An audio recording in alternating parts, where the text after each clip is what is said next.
Halo pemirsa, apa kabar hari ini? Semoga selalu sehat di masa pandemi ini dan selalu bersemangat untuk menjalani aktivitas. Bagi pemirsa yang harus tetap bekerja di luar rumah, jangan lupa menggunakan masker. Hari ini program Berita News Point hadir menjumpai Anda bersama saya, Amirah Dinda. Selama 30 menit ke depan, News Point akan menyajikan berita terbaru seputar Universitas Brawijaya dan Malang Raya. Jangan kemana-mana, keep on our channel News Point.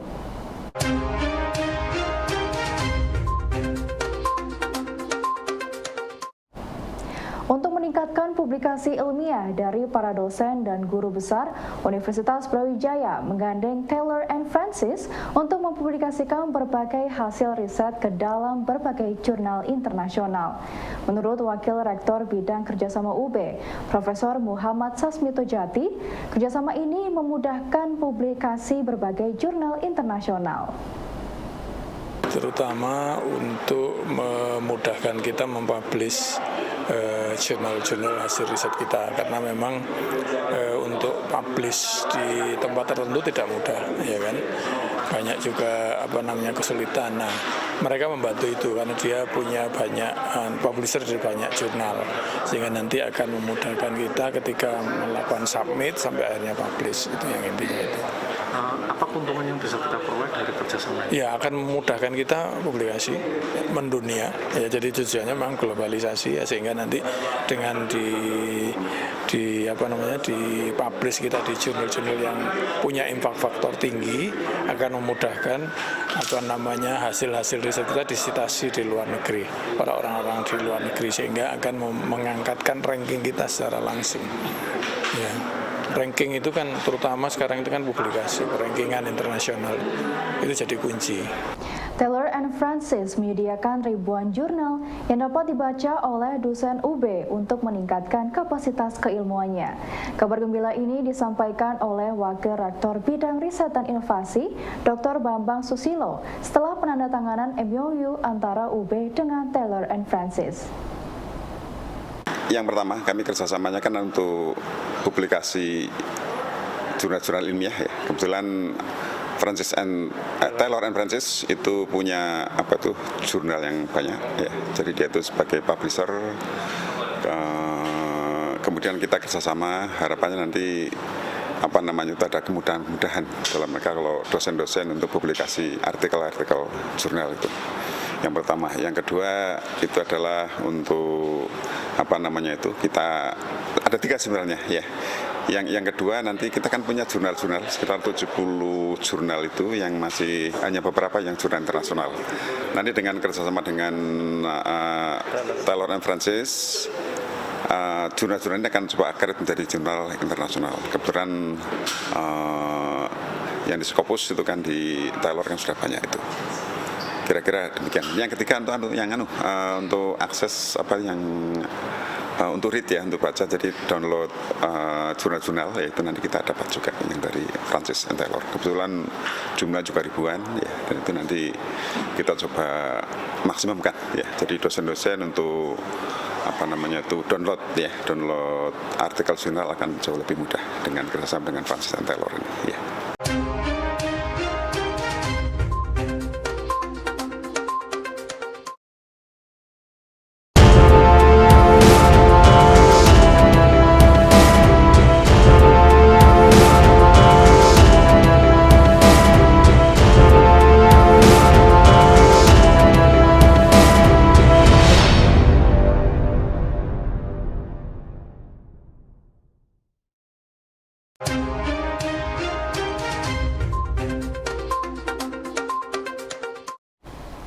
Pemirsa, mengantri dengan berdiri ketika membeli makanan menjadi pemandangan yang sering dijumpai di berbagai restoran. Namun antrian tersebut menimbulkan kebosanan karena tidak dapat melakukan kegiatan lainnya.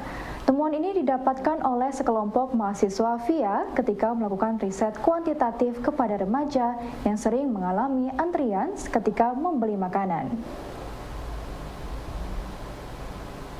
Oke, baik Pak, izin menjawab. Dari kami menggunakan metode kuantitatif, Pak. Bagaimana kami cara menggali data atau mencari data prarisetnya, karena ini juga pengajuan proyek, Pak. Kami melemparkan kuesioner menyebar kuesioner ke teman-teman, terutama teman-teman yang masih remaja, yang terutama di mana teman-teman remaja ini yang masih suka nongkrong ataupun yang suka-suka berdatangan ke restoran ataupun tempat-tempat untuk nongkrong yang lainnya, yang biasanya antrinya areanya cukup panjang, yang mungkin kita ketika ngantrinya berdiri itu sangat jenuh. Nah, itu kami di salah satu atau di kuesioner kami itu juga ada kata-kata atau pertanyaan apakah ada inovasi ataupun hal yang harus dapat ditambahkan dalam inovasi ini kepada responden, Mbak. Nah, salah satunya dari teman-teman itu banyak yang mesti ketika di inovasi ini nanti akan ada aplikasinya untuk play musik, untuk mendengarkan atau untuk membaca artikel dan lain sebagainya. Nah, itu menjadi salah satu penguat di dalam artikel yang kami ajukan seperti itu, Pak. Oke. Nah, kalau saya boleh tahu dari kuesioner yang kalian sodorkan ke teman-teman remaja, temuan apa saja yang kemudian kamu hasilkan? Ya, tidak usah semuanya, mungkin 3 temuan atau berapa temuan besarnya yang berdasarkan hasil kuesioner yang bisa disampaikan itu kira-kira apa, Dok? Izin menjawab, Pak. Untuk teman-teman yang kami temukan, tentunya teman-teman yang ternyata benar merasa jenuh ketika teman-teman mengantri panjang, mengantri dengan hanya berdiri. Tidak ada inovasi atau belum ada inovasi yang sekiranya mereka itu bisa mengantri, mereka bisa waiting list dengan menggunakan aplikasi atau sistem. Seperti itu. Terus kemudian ketika memang sudah adanya itu, teman-teman juga ingin bukan hanya sekedar mengantri ataupun bukan hanya kita duduk termenung ataupun cuman duduk bengong, tapi juga semisalkan bisa nonton video ataupun mendengarkan musik-musik yang sedang lagi rame-ramenya pada era itu. Seperti itu, Bapak. Bakal calon rektor Universitas Brawijaya periode 2022-2027 memasuki tahap kampanye pemaparan visi misi yang digelar dalam sidang pleno terbuka Senat Akademik Universitas. Menuju UB1, bakal calon rektor UB beradu program dan strategi, salah satunya program internasionalisasi. Ini beberapa roadmap terutama untuk internasionalisasi prodi, laboratorium, pusat kajian dan jurnal. Ini roadmap kita, insya Allah nanti we establish Brawijaya International School of Science and Technology, BISTEC, dengan beberapa lintas ilmu yang ingin berkeinginan untuk mengembangkan. Kemudian kita targetkan ini manajemen yang profesional, mandiri dan otonom, ditargetkan 500 mahasiswa asing dan juga ada 50 dosen luar negeri yang berkualitas. Dan juga kita memilih lokasi sebenarnya yang sangat appropriate itu di Bali karena ini lebih mudah marketingnya untuk dosen maupun mahasiswa asing. Nah, ini program unggulan yang insya Allah nanti akan mendongkrak akreditasi kita juga dengan dosen asing dan mahasiswa asing yang terkonsentrasi, yang saya lihat beberapa case seperti EPU di Jepang itu melakukannya seperti ini. Kemudian ini publikasi internasional juga akan kita genjot seoptimal mungkin. Kemudian pengembangan internasionalisasi laboratorium dan pusat kajian, ini beberapa target ke depan ya yang harus kita lakukan, termasuk di situ juga kita bekerja sama dengan pihak luar negeri.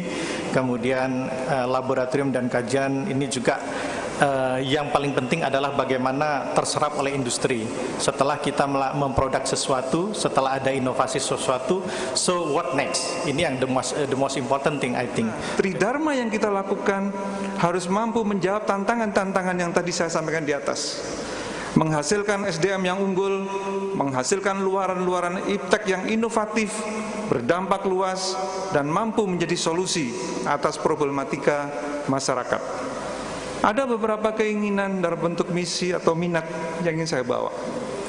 Peran UB berkelas dunia sebagai aktor penggerak melalui kolaborasi strategis baik dengan pemerintah, masyarakat, dunia usaha, media, dan lembaga keuangan. Ini perlu kita lakukan.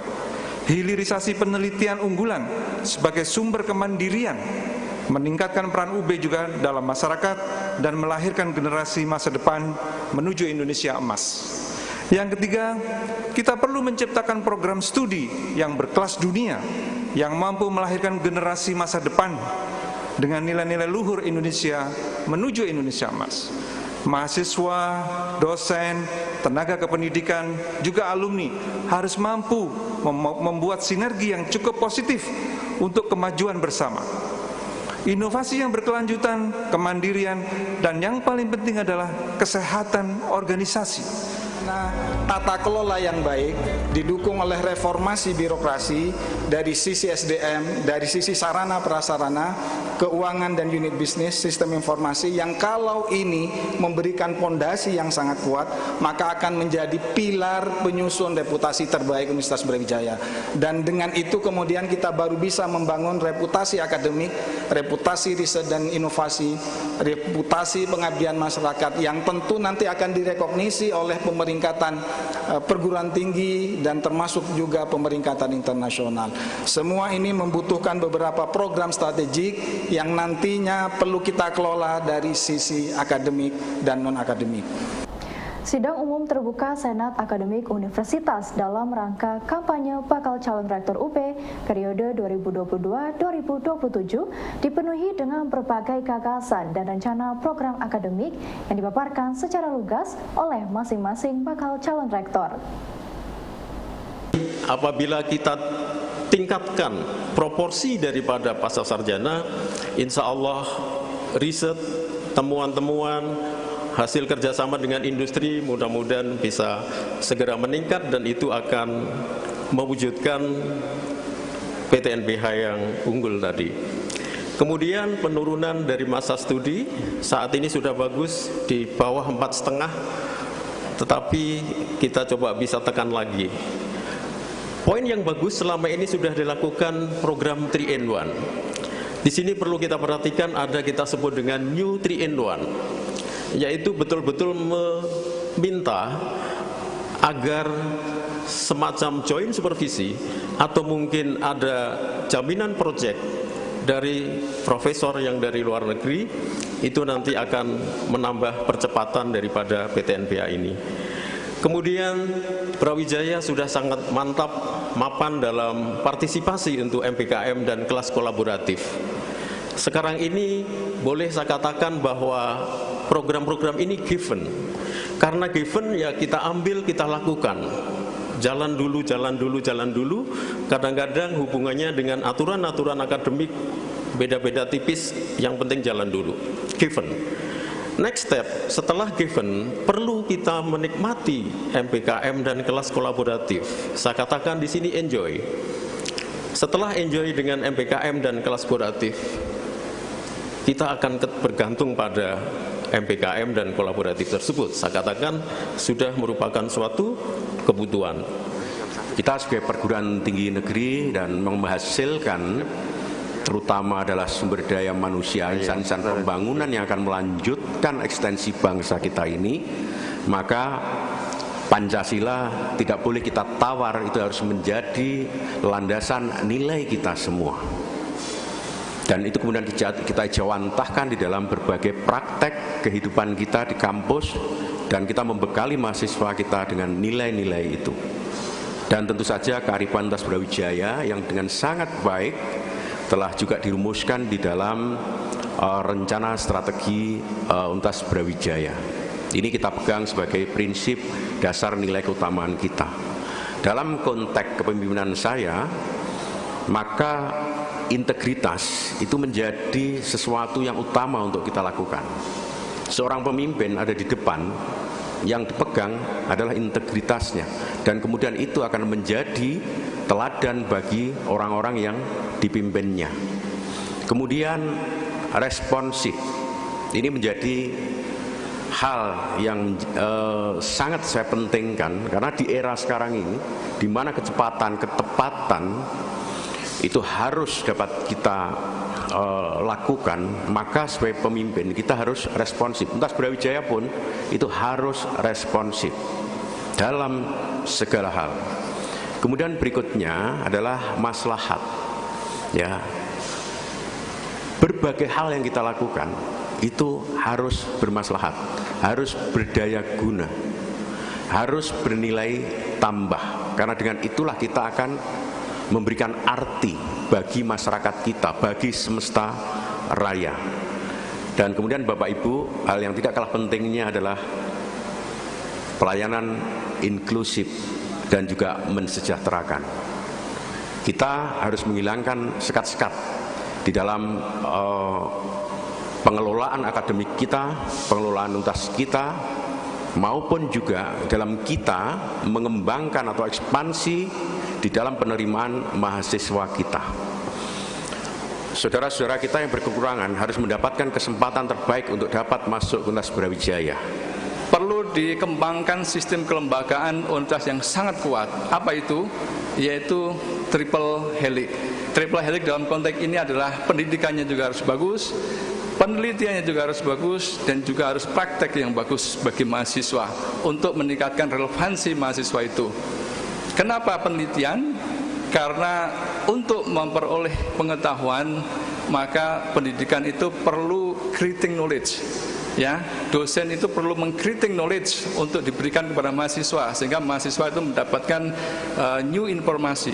Kalau hanya memberikan ilmu-ilmu yang dari jurnal, dari textbook, sekarang mahasiswa lebih mudah dia belajar dengan menggunakan Google, menggunakan internet, ya.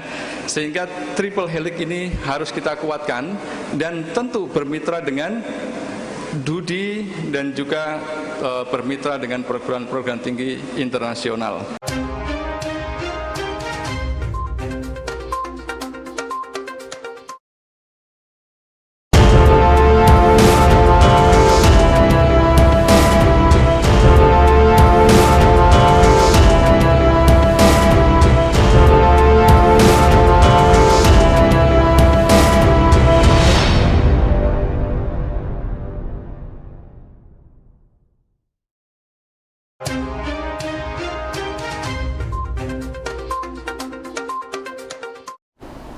Sidang pleno terbuka Senat Akademik Universitas dalam rangka kampanye penyampaian visi misi dan program bakal calon rektor Universitas Brawijaya periode 2022-2027 yang digelar secara hybrid di Gedung Samantakrida berjalan dengan lancar. Ketua Senat Akademik Universitas atau SAU UB, Profesor Arifin mengaku puas dan bersyukur bahwa masing-masing bakal calon rektor mampu memaparkan visi misi sesuai dengan kebutuhan universitas sebagai bekal penilaian bagi anggota SAU untuk memilih 3 calon rektor yang akan diajukan ke Majelis Wali Amanat. Kita semuanya merasa bersyukur bahwa para calon rektor yang hari ini melakukan kampanye itu mempunyai kesepakatan tadi. Kesepakatan siap menang dan siap kalah dengan penuh kesadaran dan keikhlasan. Prof, tadi kelihatan dari kampanyenya semuanya bagus-bagus, itu bagaimana? Insya Allah semuanya bagus, jadi semuanya mampu menerjemahkan visi misi yang sudah disepakati oleh Universitas Brawijaya.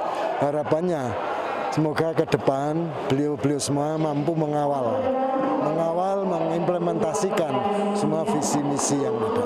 Persiapan untuk 21 April bagaimana, Prof? Persiapannya nanti, jadi ini tadi sebetulnya kita memberikan wawasan kepada seluruh anggota SAU, mendengarkan visi misi yang sudah dipaparkan tadi, harapannya itu menjadi bekal nanti memberikan penilaian. Jadi tahapannya pertama musyawarah. Tapi kalau nanti musyawarah tidak bisa, ya kita voting. Menjalani puasa di negara lain yang berbeda tradisi serta kehidupan sosialnya menjadi tantangan tersendiri bagi Aida Radifa, seorang mahasiswa UB penerima program I-ISMA yang sedang berkuliah di Hanyang University. Menurut Aida, waktu puasa di Korea Selatan lebih lama, dari sekitar pukul 4 pagi hingga jam 7 malam. Selain itu, dirinya juga mengaku selektif dalam memilih makanan karena beragam makanan yang ada di Korea mengandung daging babi. Korea ini bedanya ya, kalau di Indo kan kita puasa dari subuh sampai maghrib itu dari jam 5 kan, kalau nggak salah jam 5 sampai jam setengah 6 malam. Kalau di Korea nih, itu jauh lebih ekstrim. Kita puasa dari jam 4.30 bisa kurang Jadi kayak 4.20-an sampai jam 7 malam. Jadi kayak ada 15 jam kita puasa di Korea, karena emang di sini itu jam 6 sore itu masih terang, mataharinya tuh belum tenggelam. Matahari tenggelamnya itu jam 7. Jadi kita baru buka puasa itu jam 7 malam. Dan di situ harus adaptasi sama yang namanya makanan ya, karena mostly makanan di sini itu babi isinya, kayak daging apapun itu kalau misalnya ada keterangan ini tuh daging ayam, ini tidak gabi, dakugi atau subugi atau beef, itu pasti daging babi. Jadi kita harus benar-benar ekstra hati-hati. Kita harus pakai aplikasi yang namanya Movco app, terus kita kayak scan barcode-nya itu, biar kita bisa tahu komposisi makanannya itu apa aja, di dalam situ ada apa aja. Kalau misalnya ada babi atau alkohol, ada alkohol dalam makanan, bahkan di cemilan Korea itu ada alkoholnya. Jadi kita kayak harus ekstra super duper hati-hati biar kita nggak makan makanan yang mengandung hal-hal seperti itu. Tapi kadang emang ada beberapa makanan yang nggak ada di aplikasi, dan makanan-makanan street food kan nggak bisa di-scan ya barcode-nya. Jadi kita harus tanya directly to the seller. Jadi harus memberanikan diri untuk bertanya apakah ini ada babinya atau enggak gitu. Habis itu kita harus adaptasinya ya. Kita harus pintar-pintar kalau misalnya diajak makan. Karena kelasku kan siang, dan habis kelas itu most of my Korean friends ngajak, ayo kita ke cafe atau ayo kita makan di Hanyang Plaza, makan di kafetaria gitu-gitu. Aku harus pintar-pintar nyari alasan karena nggak semua paham apa itu puasa. Most of people here itu ateis.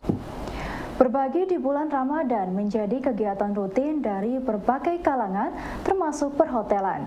Seperti yang dilakukan oleh The 101 Malang OJ dengan mengunjungi panti asuhan Nurul Ittihad untuk membagikan buka puasa.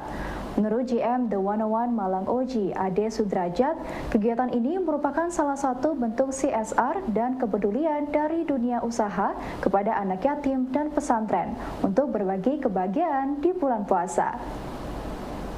Tujuannya adalah kami ingin berbagi terhadap sesama, dan ini memang program tahunan kami. Setiap bulan puasa pasti kita mengadakan CSR ya, dan kami kasih nama 101 berbagi. Jadi kami selalu mengunjungi panti asuhan, dan untuk tahun ini kita mengunjungi pesantren yatim piatu. Jadi kita buka bersama dan juga memberikan donasi serta bantuan barang-barang yang ada. Setelah diadakannya acara ini, harapan kedepannya apa ya Pak? Harapan kedepannya adalah seperti tujuan tadi, perusahaan ini harus mempunyai kontribusi untuk masyarakat sekitar. Jadi kami berharap ada pemerataan di sini. Jadi kami yang mendapatkan revenue setiap bulan itu kami sisihkan untuk berbagi terhadap sesama, sehingga terjadi pemerataan dan teman-teman yang membutuhkan juga kebagian rezeki dari kami semua. Acara ini mengundang berapa anak yatim ya? Target kami di 50 orang ya. Jadi anak yatim piatu yang di pesantren ini ada 50 orang, dan juga ada beberapa warga sekitar yang datang. Tapi kami hari ini membawa buka bersama untuk 80 orang.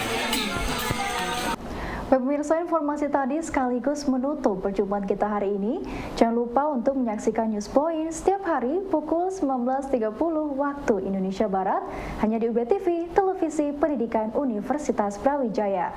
Saya Amelia Dinda dan seluruh kru yang bertugas pamit undur diri. Tetap patuhi protokol kesehatan, wajib menggunakan masker. Terima kasih dan selamat beraktivitas.